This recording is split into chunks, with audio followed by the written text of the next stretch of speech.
আমার পিছনে খেয়াল করেন, এইটা হচ্ছে যে আমাদের পৃথিবী। এই পৃথিবীটা সেকেন্ডে 30 কিলোমিটার বেগে ঘুরছে। সেইটা আমরা বুঝতে পারি না, কারণ আমরা অনেক ছোট এটার তুলনায়, এবং এখানে বায়ুমণ্ডলের কিছু ব্যাপার আছে। কিন্তু এইটা শুধু দেখেন, সে সেকেন্ডে 30 কিলোমিটার, মানে আমি যতক্ষণ কথা বলছি ততক্ষণ এই পৃথিবীটা অনেক পথ অলরেডি চলে গেছে। এবং এই পৃথিবীটার আয়তন হচ্ছে প্রায় 51 কোটি বর্গ কিলোমিটার। বাংলাদেশ থেকে যারা ভিডিওটা দেখছেন, 1,47,000 বর্গ কিলোমিটার আমাদের দেশটার আয়তন। ছোট্ট একটা দেশ। এবং এইরকম আরো অসংখ্য ছোট বড় নানা ধরনের সাইজের দেশ নিয়ে কিন্তু আমাদের এই পৃথিবীটা, যেটার ভিতরে আরো অসংখ্য নদ নদী, সাগর মহাসাগর, মরুভূমি, পাহাড় পর্বত, কত কি, এই সব কিছু মিলিয়ে এর আয়তন হচ্ছে 51 কোটি বর্গ কিলোমিটার।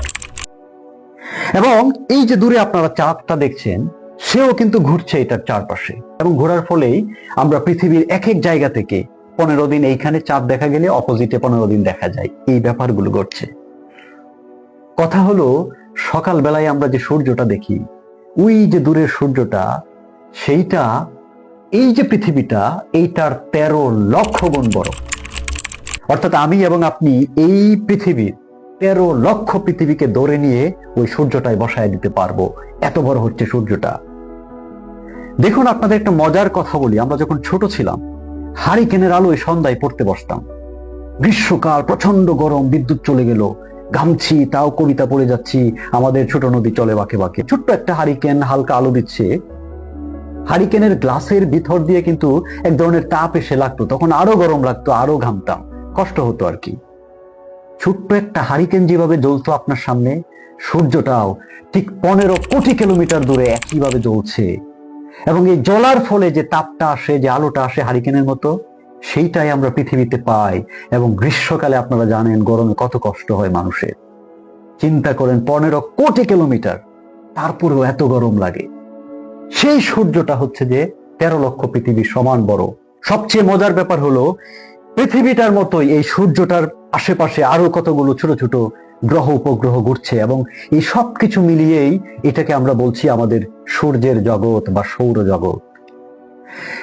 সবচেয়ে ডেঞ্জারাস বিষয় হলো, এই সূর্যের মতোই আরো প্রায় 100 বিলিয়ন এরকম ছোট বড় নক্ষত্র মিলে হচ্ছে আমাদের এই গ্যালাক্সি, যার নাম হচ্ছে মিল্কি ওয়ে। এবং এই মিল্কি ওয়ে গ্যালাক্সির আয়তন এত বড়, এই 100 বিলিয়ন নক্ষত্র নিয়ে আমাদের এই সৌরজগৎ পৃথিবী সহ একবার এই গ্যালাক্সিটার চারপাশে চক্কর দিতে প্রায় 20 কোটি বছর প্রয়োজন। এই বিশাল যে গ্যালাক্সির কথা বললাম আপনাদের, এরকম আরো 2 ট্রিলিয়ন গ্যালাক্সি হচ্ছে আমাদের এই মহাবিশ্বে, যতটুকু আমরা এখন পর্যন্ত জানি। 1 ট্রিলিয়ন মানে হচ্ছে 1 লক্ষ কোটি। তার মানে এইরকম 2 লক্ষ কোটি গ্যালাক্সি আছে এই মহাবিশ্বে, যেটা আমরা জানি, যার এক একটা গ্যালাক্সির ভিতরে আরো 100 বিলিয়ন সূর্যের মতো ছোট বড় নানা সাইজের নক্ষত্র আছে। এবং ওই নক্ষত্রগুলোর ভিতরে আবার পৃথিবী এবং অন্যান্য গ্রহ উপগ্রহের মতো অসংখ্য জিনিস আছে।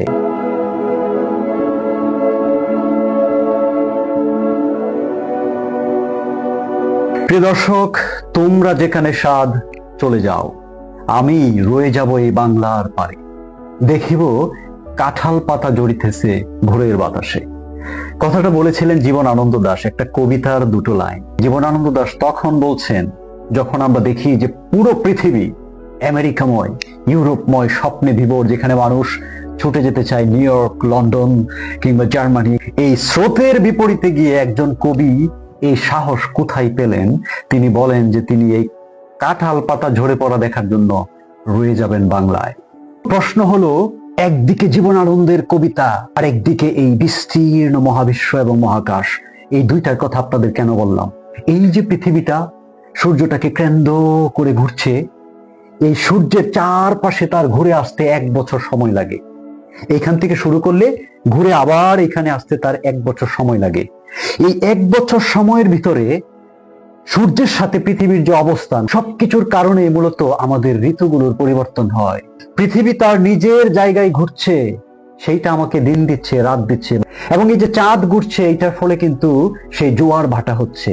এবং এই যে পৃথিবী সবকিছু নিয়ে সূর্যের চারপাশে ঘুরছে, এর ফলে কিন্তু ঋতুগুলোর পরিবর্তন হচ্ছে, কখনো গ্রীষ্মকাল, কখনো বর্ষাকাল, যখন আমরা ধান রোপণ করি। অর্থাৎ এই পৃথিবীতে যেখানে আপনি আছেন, সেইখানে আপনার পুকুর পাড়ে, আপনার ধানসিঁড়ি নদীর পাড়ে, আপনার শহরে, বন্দরে, নগরে, যে যেখানে আছেন, সেইখানকার যে জীবন ব্যবস্থা, যে প্রকৃতি, যে গাছপালা, বায়ু, যা কিছু আছে, সবকিছু কেন এভাবে আছে, এটার কারণ হলো এই যে চেইন অফ ঘোরাঘুরি, এই যে একটা চেইন অফ এক্সিস্টেন্স চলছে। পৃথিবী ঘুরছে, চন্দ্র ঘুরছে, আবার সবকিছু মিলে সূর্যের চারপাশে ঘুরছে, সূর্য ঘুরছে, সূর্য আবার সবকিছুকে নিয়ে গ্যালাক্সির চারপাশে ঘুরছে। এই গ্যালাক্সি আবার ওই যে বললাম 2 ট্রিলিয়ন গ্যালাক্সি, ওই রকম অনেকগুলো গ্যালাক্সি পুঞ্জের চারপাশে এক একটা ঘুরছে। এই যে একটা চেইন এক একটা ঘুরছে একটার পিছনে, সেটা যত বড় হোক ছোট হোক, এই চেইনের কারণেই আমরা আমাদের এই পৃথিবীতে এক ধরনের আবহাওয়া পাই, কখনো গ্রীষ্ম, কখনো শীত, যাই হোক না কেন। ফলে জীবন আনন্দ দাস যখন বলছে যে তোমরা যেখানে চলে যাও, লন্ডন, নিউ ইয়র্ক, আমেরিকায়, কিন্তু আমি যে কাঁঠাল পাতা ঝরে পড়া দেখবো, এই কাঁঠাল গাছটার অস্তিত্বমান হওয়া কিংবা নিউ ইয়র্ক শহরটা অস্তিত্বমান হওয়া, এই প্রত্যেকটা কিভাবে, কখন, কোথায় অস্তিত্বমান হচ্ছে, সেইটা নির্ভর করছে এই যে মহাজগতের, মহাবিশ্বের একটা চেইন চলছে। সেইটা যদি ওইভাবে না ঘুরতো, না হতো, তাহলে এই কাঁঠাল পাতাও হেমন্তে ঝরে পড়তো না, জীবনানন্দ কবিতা লিখতো না। কেননা এই জীবনানন্দের অস্তিত্বমান হওয়ার জন্য এই দূর মহাকাশের যে গ্যালাক্সি, সেইটার চেইনটাকে কাজ করতে হবে। এবং একজন কবি যখন দেখেন যে একটা কাঁঠাল পাতা আস্তে আস্তে সকালবেলায় ঝরে পড়ছে, তিনি আসলে শুধু এই কাঁঠাল গাছ কিংবা কাঁঠাল পাতাটা দেখেন না, তিনি এই কাঁঠাল গাছটার অস্তিত্বমান হওয়া, এই কাঁঠাল পাতাটা হলুদ হয়ে যাওয়া এবং ঝরে পড়ার পিছনে সমগ্র মহাবিশ্বের যে একটা বিশাল অস্তিত্বের চেঞ্জ চলছে, এই যে একটা মেকানিজম চলছে, সেইটা তিনি দেখতে পান।